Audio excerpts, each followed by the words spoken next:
Leonardo Espírito Santo e Diogo Oliveira, são os convidados deste fecho de contas. Muito boa tarde aos dois.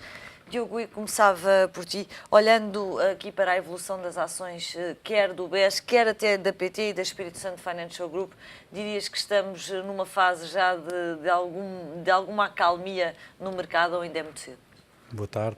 Temos visto, de facto, uma volatilidade, uma variação menos expressiva de alguns títulos da praça portuguesa. É certo que o PSI, no geral, tem sido muito penalizado estes últimos tempos.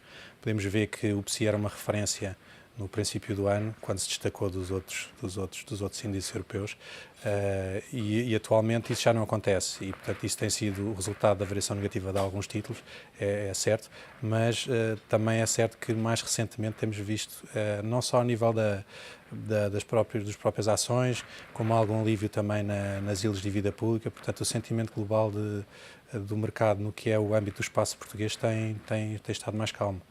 Leonardo, e o que se assistiu também esta semana pela primeira vez foi comportamentos diferentes entre a Espírito Santo Financial Group e o BES. Houve um dia em que claramente a Espírito Santo Financial Group continuava fortemente pressionada e o BES começou a subir depois das declarações de resto de Carlos Costa a dizer que haveria interessados em entrar no capital do BES. Foi a primeira vez que o mercado distinguiu o que era o banco do que era a holding do grupo? Bem, não necessariamente. Acho que essa distinção no mercado sempre foi relativamente clara. É fácil de haver, de facto, a confusão, e sobretudo para alguns investidores internacionais, mas se nós olharmos para o mercado de crédito, de dívida, essa distinção sempre foi bastante clara, onde o risco, de facto, é bastante diferente. Nas ações, o risco, se calhar, o contágio é muito maior, mas julgo que, a nível dos investidores institucionais, não há propriamente grande confusão. O mercado sabe a diferença entre um e outro. Relativamente àquilo que tem sido feito, se é que alguma coisa foi para os pequenos acionistas, porque temos estado sempre a falar nos investidores institucionais, nos credores do grupo Espírito Santo, mas dos pequenos acionistas, até ver, poucos falaram. Aliás, um grupo de pequenos acionistas até vão levantar um processo contra a Portugal Telecom. Consegue-se aqui salvaguardar de alguma forma, neste tipo de situações e de crises, aquilo que são os direitos dos pequenos acionistas? Pois, acho que é uma questão que pode também, e que vem seguramente de todo este caso, do BES, que fez um aumento de capital muito recentemente e teve uma ampla participação, também de investidores do retalho, não apenas de institucionais, e no caso da Portugal Telecom, enfim, já foi amplamente discutido, mas pode continuar a ser discutido, porque de facto há aqui uma questão de justiça elementar em relação aos pequenos acionistas que pode não ter sido devidamente acautelada. Em termos, Diogo, de perspectivas mais de longo prazo para as empresas que foram de alguma forma envolvidas em todo este caso, eu estou a pensar aqui até mais na PT, o facto de haver aqui uma redução significativa, previsível, da participação que a PT terá numa Corpcon, na empresa que resulta da fusão entre a Oi e a Portugal Telecom, reduz de facto aquilo que é o valor para o pequeno acionista que está investido nesta altura na PT? Pode acontecer este tipo de ajustes, não é, que vão acontecendo à medida que novos factos vão surgindo, acabam por ter um efeito para todos os acionistas, não só para os pequenos, mas assim como para todos. Os impactos negativos nas empresas acabam por ser sentido por todos. O pequeno acionista é obviamente também, dada a reduzida dimensão do capital que tem, pode muitas vezes não ter aquela margem de negocial que outros acionistas que têm um papel ativo na gestão da empresa têm, mas eu diria que é mais um efeito que acaba por se sentir a qualquer acionista, seja de pequena dimensão, seja de grande dimensão. Falavas há pouco da questão do PSI 20 ter estado a ser, de alguma forma, pressionado por todos estes desenvolvimentos. Alterou-se aquilo que era a perspectiva para a praça portuguesa para 2014 com estes acontecimentos, ou será aqui um foco de tensão, mas a passar? Eu diria que este comportamento menos positivo do PSI 20 resulta de uma série de fatores que têm vindo a influenciar a praça portuguesa. A questão é, daqui para a frente, as coisas podem ser diferentes. há uma série de linhas de orientação que podem ser esclarecidas pelas várias empresas em Portugal, pelas principais empresas, que têm estado muito no foco destes eventos mais recentes, e à medida que estas linhas de futuro sejam melhor esclarecidas, eu acho que isso também vai ter um impacto positivo na valorização das ações, porque no fundo acaba por diminuir a incerteza. E isso, por exemplo, dou o exemplo por exemplo, do caso do BCP, quando aqui há uma série de dias veio esclarecer qual eram os pontos que para o futuro, qual era a sua orientação estratégica para o futuro. Isso, no fundo, foi visto de uma forma positiva pelos analistas. Eu acho que, tendencialmente, é isso que vai acontecer um pouco por todas as empresas, e especialmente há algumas que possam estar no meio deste foco. É isto, Leonardo, que nesta altura os investidores estão à espera que Vítor Bento apresente o plano estratégico para o banco nos próximos tempos? Sim, no caso específico do BES, sim, claramente é essa questão que não é única, mas provavelmente é que está mais premente e que, enfim, que importa esclarecer e ser conhecida para reduzir, como eu dizia, reduzir a incerteza, que é aqui sempre o principal problema, mesmo que essa reestruturação revele várias perdas a nível da dívida do grupo, mas o que é importante é que sejam reveladas e reduza essa incerteza. Hoje houve declarações do Banco de Angola dizendo que muito provavelmente seria preciso injetar capital no BESA, porque existe ali um buraco substancial. Um BES a continuar sem a atividade angolana, em termos de longo prazo, é um BES mais frágil. Pode ser um BES mais frágil, ou pelo menos enfim, o banco também poderá seguir uma estratégia de intervenção por outras vias, porque o mercado angolano também sabemos que é sempre um mercado bastante arriscado e desafiante, seguramente. Mas Angola, enfim, eu dizia que é outra grande ponto de interrogação que também se mantém e que provavelmente, enfim, vai ser discutido amplamente nas próximas semanas, saber até que ponto é que a garantia que existe sobre o crédito no mercado angolano vai ser de facto cumprida pelo Governo e até que ponto é que o BES também não terá mais perdas a rolar também daí, mas as palavras de hoje do Governador do Banco de Portugal parecem ter sido realmente positivas, na medida em que ele garante, pelo menos até o ponto é que poderá garantir, porque estamos a falar do mercado angolano, mas ele garante que, ou pelo menos deu um certo compromisso de que não haverá mais perdas a rolar da parte de Angola.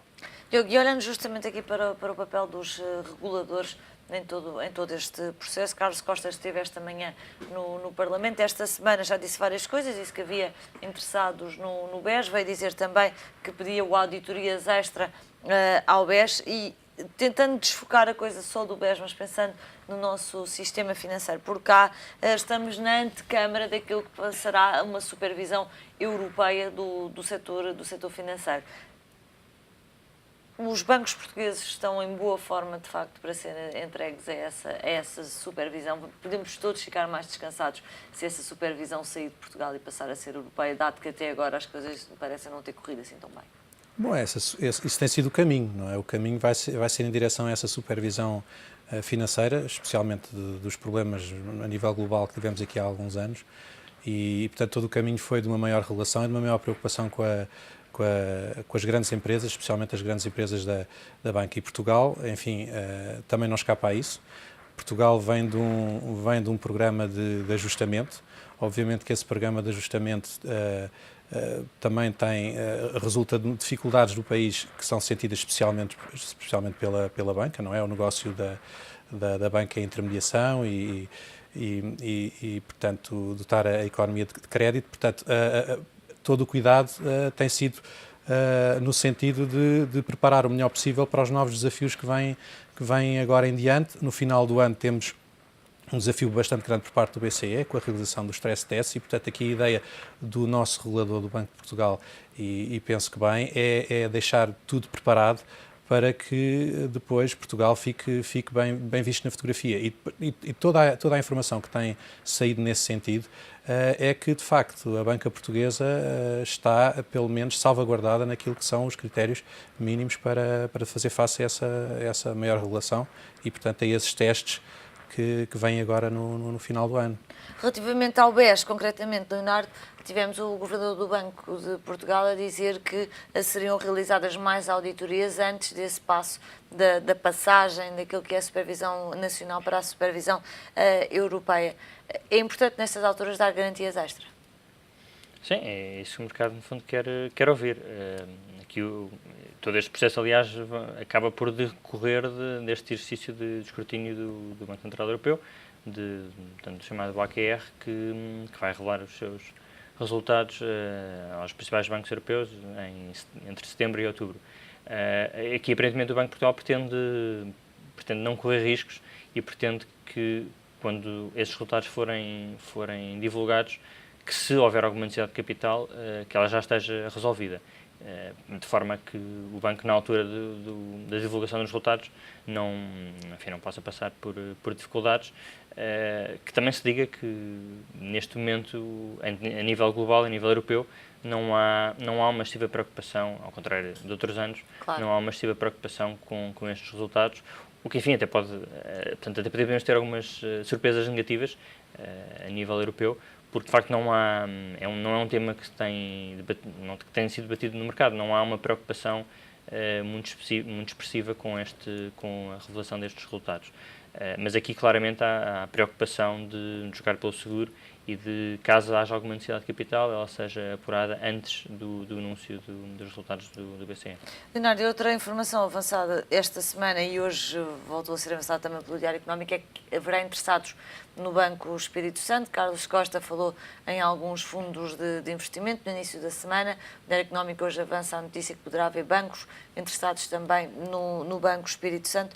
Qual é o racional nesta altura para se investir, para se ficar com um banco cuja visibilidade é pouca, que poderá perder um dos seus pilares estratégicos, que é Angola? Bem, o Banco Espírito Santo é um banco sistémico do nosso sistema financeiro, tem uma cota de mercado muito relevante e, portanto, poderá ser sempre um ativo apetecível. Pode-se discutir, de facto, que todo este caso não ajuda a imagem pública e comercial, a própria atividade comercial do banco, mas não deixa de ser um banco de referência e com ativos também bastante interessantes. Portanto, o racional dependerá sempre, como tudo, do preço. Esta ideia de poder ser um comprador do género hedge fund será uma solução mais perigosa para uma instituição?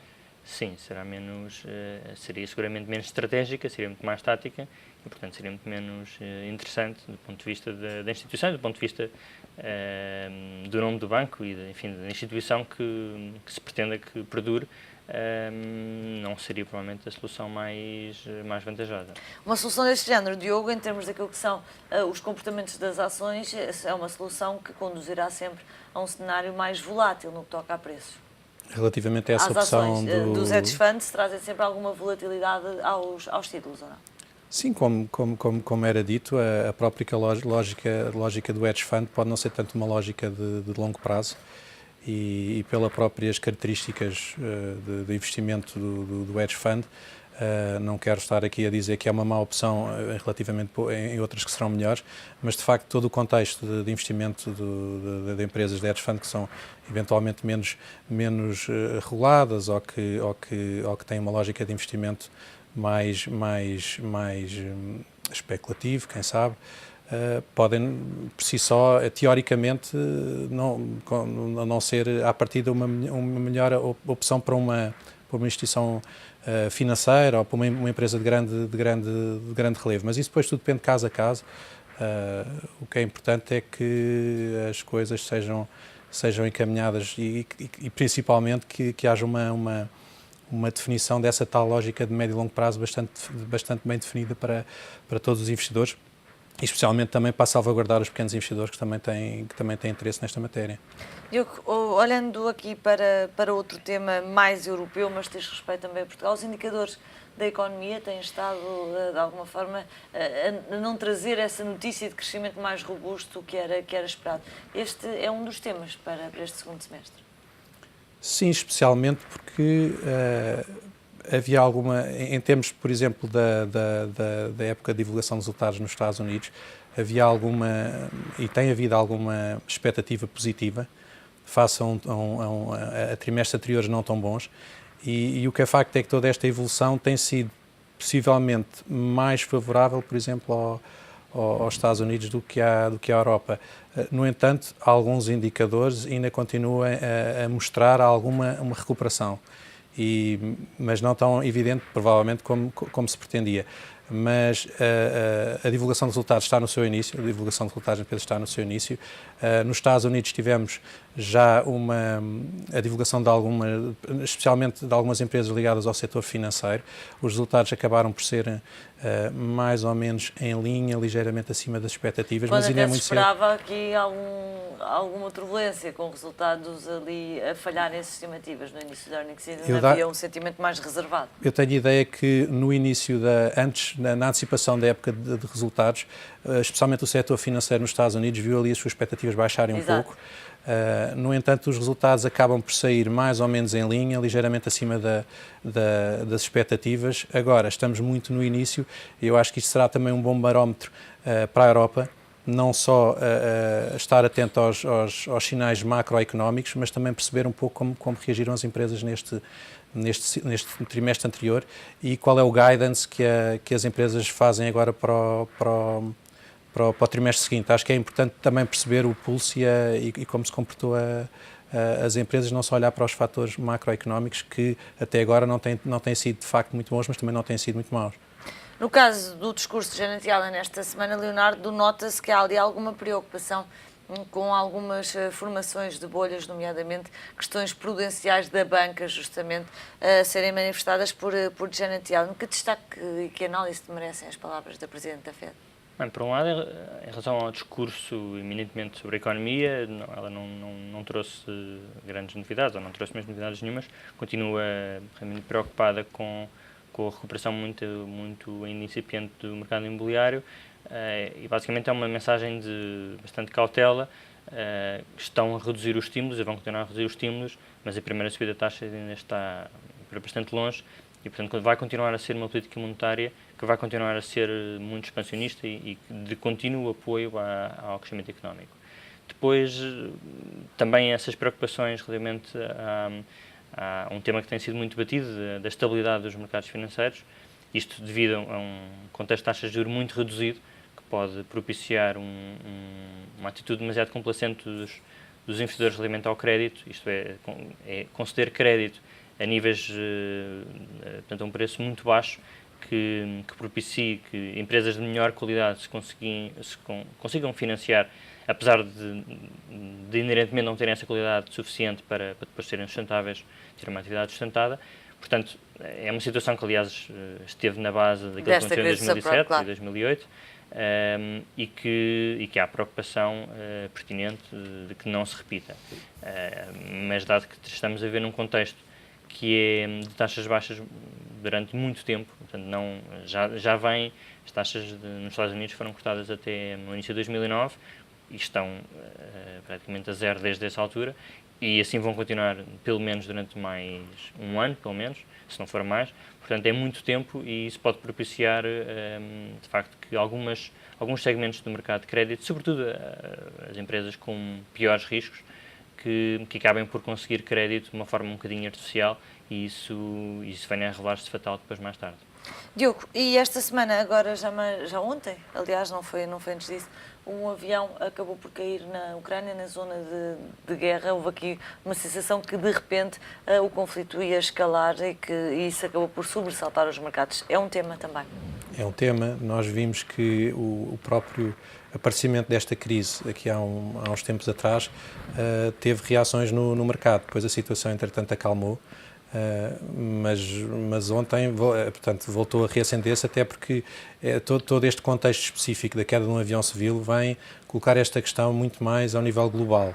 E temos que ver que temos visto foi posições divergentes, acusações mútuas, e não podemos esquecer que, se quisermos dizer que há dois lados, digamos assim, aqui dos argumentos, e de cada um dos lados existem posições muito importantes ao nível geoestratégico, não é? De um lado a Rússia a defender mais, se calhar, determinadas posições, do outro lado o mundo mais ocidental, se quisermos. Agora, o que é facto é que este evento torna esta questão muito mais global, e depois tudo depende de como vão haver, como se vai desenvolver. Vimos, por exemplo, na questão do Iraque, a situação que à partida parecia complicada já acalmou de novo, e o que poderá acontecer aqui também neste caso, o tempo dirá, mas com certeza que aqui agudizam-se posições bastante divergentes, e, como eu digo, de cada lado estão polos com bastante força ao nível mundial, e isso pode gerar aqui uma preocupação para as semanas seguintes. Vamos ver como é que isto evolui. Para já, obriga a algum repensar da carteira? Penso que não, porque, enfim, trata-se de facto de uma tragédia que é de facto chocante, mas que, enfim, para os mercados, na perspectiva dos mercados, à partida não irá alterar o pano de fundo, continua a ser um crescimento económico mais sustentável. Na Europa, de facto, menos, nos últimos meses tem fraquejado um pouco, mas é um pano de fundo positivo, e taxas de juros também muito baixas, que propicia que esta tendência, que é favorável também para as ações, se mantenha durante mais tempo. É óbvio que todas estas tensões geoestratégicas são penalizadoras e que criam incerteza, para além da própria tragédia que se trata, mas a tendência de fundo, julgo que não se altera, que se mantém, e portanto, aliás, vimos isso já noutros casos de outros conflitos, e recentemente, eu referi no Iraque, mesmo a questão da Síria, são tudo questões que têm mais impacto, de facto, no curto prazo, mas que ficam a médio e longo prazo acabam por ser mais diluídas. Desde, claro, que estes conflitos não entrem em escalada incontrolável. Leonardo, muito obrigada. Diogo, muito obrigada. Leonardo e Diogo Oliveira, Leonardo Espírito Santo, aqui no Fecho de Contas.